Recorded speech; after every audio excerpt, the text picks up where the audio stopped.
Capcom has done it again. Just at the end of the Spring Blossom event, we now have a new Elder Dragon farm for the next couple of weeks, a brand new game mode, tons of cool new relic weapons that you absolutely have to chase, and new gear to go for too. Let's talk about it.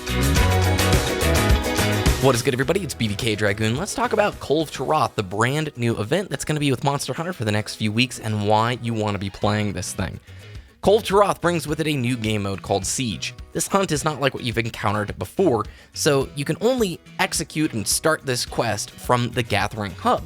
The way it works is 4 groups of 4 hunters in the same Gathering Hub session will be attacking the same instance of Kulve Taroth. Now, it's going to be 4 teams of 4. You're not going to see 16 people in there at one time. The difficulty is scaled for 16 players, and it will be more difficult to complete the goal and gain the rewards with less than that. Everybody can start at separate times, but that progression will be shared. SOS flares don't work in the Siege, and once you've completed the Siege, you're going to receive additional special rewards from the Hub Blast, and you have to accept those rewards before you can go back at it again. The main goal is to break Kulve Taroth's horns before it leaves the area. That's going to end the Siege, and that will mark it as a success. However, if you don't beat it, don't worry, you'll be able to execute and play it again, and you're going to, as you progress, increase the chance for better rewards. So there's a point system related to specific goals. The more points you get, the better the chance of nicer rewards. These goals range from like breaking parts to collecting tracks. You have to discover these though in the field. These goals are also shared, so let's say the first team, breaks off a piece of the monster. You're going to see that notification on your screen as well and get partial points for that. So that progress against Kulve is going to roll over into the next special investigation and remain until you actually have defeated it. Once you do defeat Kulve, all that progress basically resets and you'll have to start over from the very beginning. But it gets better. Kulve drops Relic Weapons. These are a little bit different than the Monster Hunter 4 versions of the Relic Weapons, but these are essentially versions of weapons that already are in the game, but with either better or worse stats.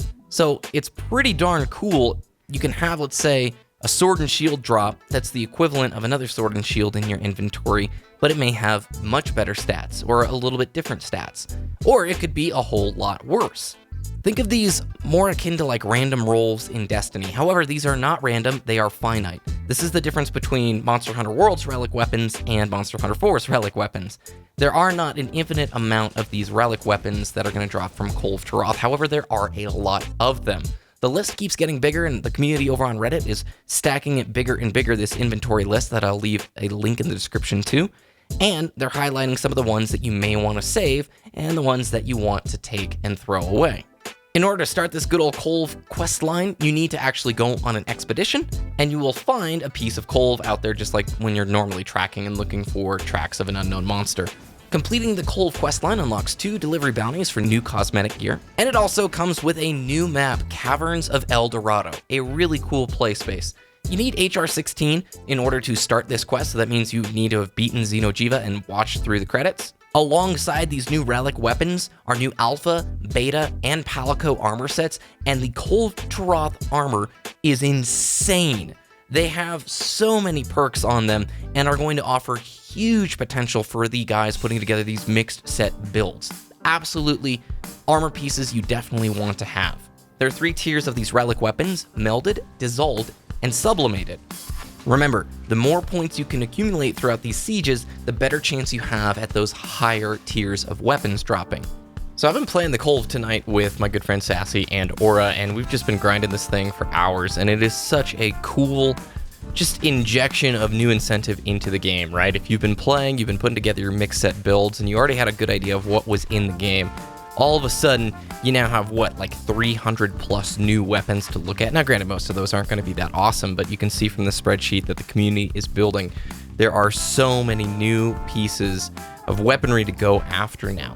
And all of these things just injected like a massive explosion of new reasons to get in and play the game regularly. And it's cool, man. It's a departure from what I expected with Monster Hunter World gear. I knew kind of a little bit about the relic stuff from the older games, but overall, just a very fun, relaxing quest type. I enjoyed this a heck of a lot more than the Devil Joe, and I really think you guys as players should definitely dive in and check this event out while it's still here.